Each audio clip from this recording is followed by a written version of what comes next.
September, when we met with Laurent Fabius in New York, I asked him, as Jean-Francois mentioned, I said, let's stand together as Greenpeace and the French government and say to the world, if the government can say we should never have done that in the first place, and we apologize, but not so much for the apology, but to say the message that the role of ordinary people in democracy, the role of civil society, NGOs, trade unions, faith organizations and so on is critical for democracy.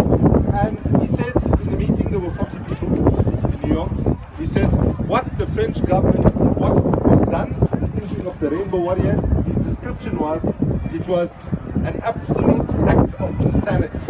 That's what he said.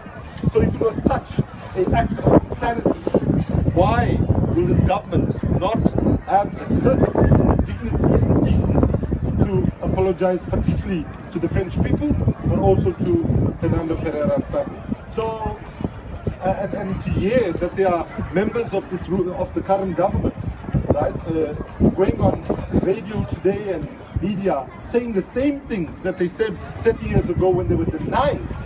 Right? They were denying that they were responsible originally. It's completely unacceptable. But we as Greenpeace are saying to the world, what is needed now is contagious courage.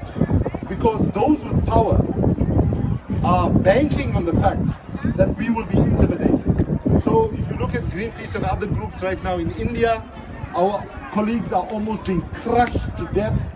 They are freezing bank accounts, they are arresting people, they are deporting people and so on. This is the largest so-called democracy in the world doing that.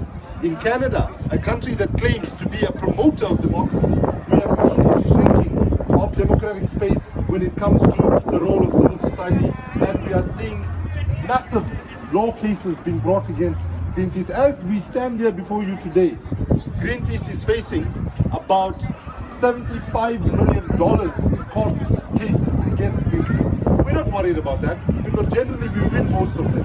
And generally, the governments, the companies that take us to court don't expect to win.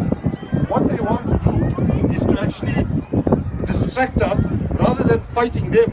They want us to think, oh, how do we protect ourselves? So, on the 30th anniversary of Fernando Pereira's death and the bombing of the Rainbow Warrior, we want to send a message of peace, a message of courage, and a message of justice to anyone in the world who wants to listen and wants to get involved.